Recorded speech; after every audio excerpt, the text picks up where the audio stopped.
Yo, salut à tous, c'est Locan et bienvenue dans cette vidéo dans laquelle on va parler de la vie privée dans iOS 17 en 7 nouveautés. Parce que j'en ai pas trouvé de 17, ça aurait été vachement plus sexy. Ça va être une vidéo qui va aller relativement vite puisque ces 7 nouveautés vont être montrées au fur et à mesure de la vidéo, mais en même temps il n'y a pas de quoi y passer une plombe non plus. Le plus gros bloc de nouveautés sur la vie privée concerne Safari. Le premier élément que vous constaterez, c'est en navigation privée quand vous vous baladez dans Safari, après un certain moment d'inactivité, si vous ouvrez une fenêtre de navigation privée, que vous allez dans une fenêtre de navigation normale, que vous revenez dans une fenêtre de navigation privée, rien ne se passe.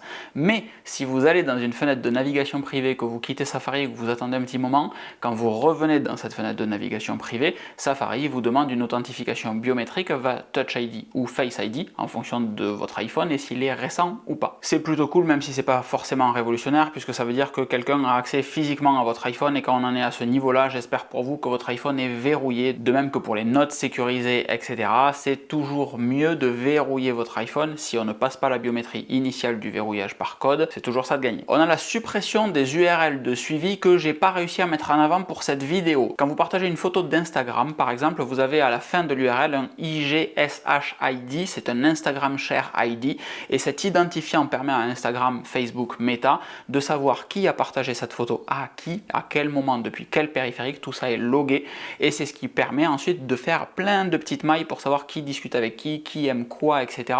et de connecter les gens pour avoir des suggestions qui sont d'autant plus puissantes. C'est très flippant, je vous l'accorde. Sur Safari dans iOS 17, ce type de fonctionnalité va sauter, c'est-à-dire qu'un Instagram Share ID devrait sauter. Un lien traqué Amazon, comme je vous invite très fortement à les utiliser avec les liens qui sont dans la description pour soutenir cette chaîne, devrait sauter aussi. Quand je le teste, ça ne marche pas. Quand je regarde le KB, la knowledge base de Apple, c'est surtout indiqué pour éviter le cross-tracking entre différents sites.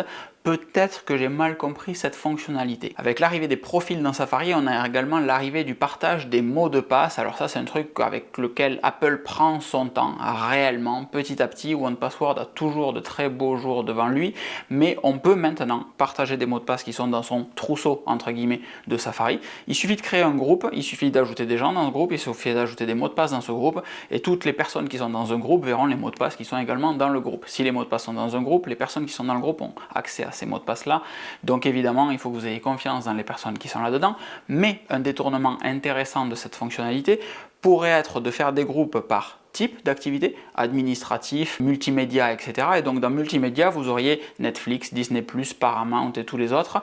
Et quand vous avez besoin pour une raison X ou Y de partager avec des membres de votre famille les accès aux services multimédia, aux services de divertissement, vous allez pouvoir ajouter des personnes au groupe multimédia, divertissement, appelez-le comme vous voulez, et elles auront automatiquement accès à ces mots de passe là. Ça peut être des potes aussi, c'est très intéressant en détournement. Ça peut juste aussi vous servir à organiser vos mots de passe par catégorie si vous le désirez, puisqu'encore une fois on est très loin de la qualité de service de ce que peut proposer OnePassword, que je vous encourage évidemment à utiliser. On a une petite période de grâce sur le code d'accès à l'iPhone. Si vous changez votre code d'accès, que vous ne vous en souvenez plus parce que vous avez mis un truc un peu trop vénère, et bien vous avez une période de grâce de 72 heures pour revenir à l'ancien code utilisé sur votre iPhone. Pas mal, intéressant. Ça pour le coup, ça va dans le côté opposé. C'est un peu plus permissif que restrictif par rapport aux autres fonctionnalités. Mais en installant iOS 17, moi il y a deux choses qui m'ont réellement marqué, c'est l'accès aux photos, l'accès au calendrier des applications, l'accès aux photos et au calendrier. l'iOS 17, le système vous propose régulièrement et vous rappelle régulièrement, attention, cette application elle a accès à toutes tes photos depuis 6 mois, est-ce que tu veux conserver le truc comme ça? Et le message est un petit peu flippant et vous permet de vous dire, mais attends, est-ce que réellement j'ai besoin que ça ait accès à toutes mes photos? Non, et donc vous pouvez mettre un accès limité, vous pouvez dire qu'une application va juste pouvoir ajouter des photos mais pas les lire et en aspirer. Très intéressant. Il y a une fonctionnalité particulière pour Mail et Ivory dans mes applications à moi, où les applications ne voit aucune photo, c'est-à-dire que le système s'interface au moment d'ajouter une photo et me dit à quelle photo est-ce que tu veux que l'application accède, je sélectionne les photos que j'ai besoin dans Ivory ou dans Mail et l'application ne voit que ces photos là. C'est très particulier, ce statut là pour Ivory il existe déjà avec iOS 16, si vous allez vous balader dans vos réglages vous le verrez également. Je ne sais pas pourquoi Mail et Ivory ont ce statut particulier que je ne peux pas enlever par rapport aux autres applications sur lesquelles j'ai la main. Aucune idée, si vous avez vous une idée ou une explication, n'hésitez pas à le mettre dans les commentaires, je l'épinglerai parce que c'est très très intéressant. Et la même chose arrive maintenant pour les calendriers, ça n'existait pas, donc vous pouvez donner accès en lecture à tous les calendriers ou juste ajouter des événements. Alors typiquement Doctolib, moi j'ai juste besoin qu'il ajoute des événements et il n'a pas besoin de lire mes calendriers. C'est le cas pour d'autres applications. L'application de Tesla par contre elle a besoin de lire mes calendriers pour me proposer un itinéraire intéressant vers le prochain rendez-vous que je vais avoir quand je monte dans la voiture. Ces deux petits trucs là je suis très fan vraiment. Et pour terminer, la 7e nouveauté intéressante, c'est l'historique dans l'application maison. Alors chez moi ça ne marche pas parce que je n'ai que iOS 17, je n'ai pas HomePod 17, je n'ai pas tvOS 17, il faudra avoir tout mis à jour pour que ça fonctionne et il faudra avoir des accessoires qui le prennent en compte comme une serrure connectée, une porte de garage connectée, etc. parce que ça va loguer tout simplement qui a déverrouillé la porte, quand, etc.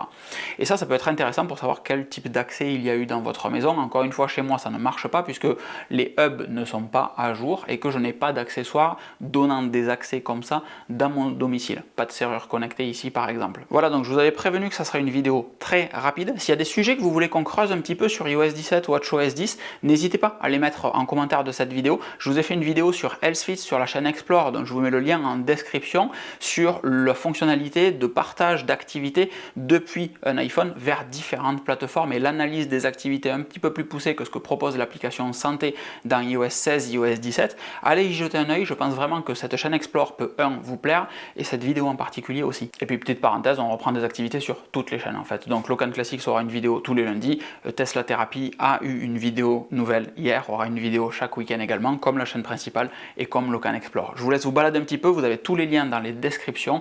Je vous fais des grosses bises, je vous souhaite une excellente fin de journée, une très bonne fin de week-end et je vous dis à très vite. Ciao ciao.